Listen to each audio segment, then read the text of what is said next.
الحمد لله وحده والصلاة والسلام على من لا نبي بعده اما بعد فاعوذ بالله من الشیطان الرجیم بسم الله الرحمن الرحیم.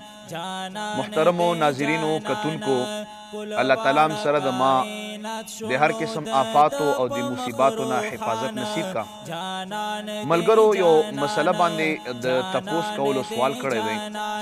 یو دینی مسله او هغه دا چې آیا مړی په یوه ځای کې امانتن خښول څنګه دی؟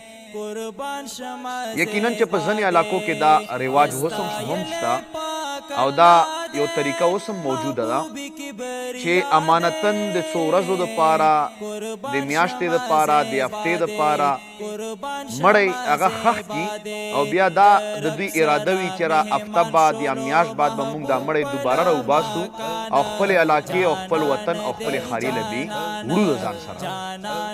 اسلامي نقطه نظر باندې که دې ته وکتلی شي رونو نو فتاوی قاضي خان چې دا د فقه یو معتبر او مشهور کتاب دی هغې دا خبره رانقل کړې دو چې یو زنانه دو او هغې خپل بچی په یو ځای کې ښخ کړو او بیا هغه زنانه د بل ځای اوسېدونکې وه او هغې زنانه دا اراده وکړه چې د ما ته ډېر بې اطمیناني دو، زه ډېره زیاته خفه یم، زه ډېره زیاته بېقراره یم، نو د ما هغه بچی دی د ما علاقې ته د ښخېدو نه بعد راوړلی شي او د هغه قبر د وکنستلی شي دوباره او دی د ترې راوویستلی شي.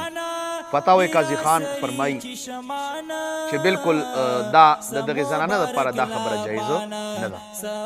او د دې په هکله باندې مولا علي قاري رحمت الله تعالی علیه الباري هغه هم دا فرمایي چې که چېرته یو کس دی او هغه یو څوک ښخ کي امانتن او دی دوباره هغه کس د قبر نه راویستل وغواړي نو چې په شریعت او په اسلام کې د دې هیڅ قسم جواز او ثبوت نشته ده. دا خبره بې اصله و چې مړی د قبر نه دوباره راویستلی کېږي. او که بیا راشو دریم نمبر کې فتاوی رضویه چې دا یو مشهوره فتاوه ده د بر صغیر والا امام شاه احمد رضا خان رحمت الله تعالی علیه هغه هم دا فرمایلی دي چې مړی امانتن خښول او بیا دوباره د قبر نه راویستل او بل ځای لوړل نو ده ورته حرام ویلي دي چې دا حرام دي.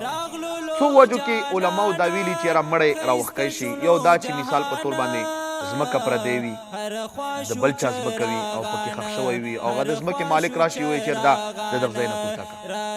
دویم نمبر دا چې مړی تا ښخ کړو په هغه ځای باندې سیلاب را روان دی، هغه ځای مطلب چې د اوبو ځای دی، هغه ځای داسې ځای دی چې هغه دا مړی پکې د ده قبر پکې نشي پاتې کېدی، د دغه ځای نه راویستل چې دي دا مطلب چې ضروري دی. خو امانتن متعلق اسلامي کتابونو نه تپوس وکړی شي نو امانتن په اسلام کې امانتن څوک ښخول او بیا دوباره راویستل دا نه دي پکار. الله تعالی د موږ و تاسو د دواړو جهانو خوشحالۍ نصیب کړي. آمین.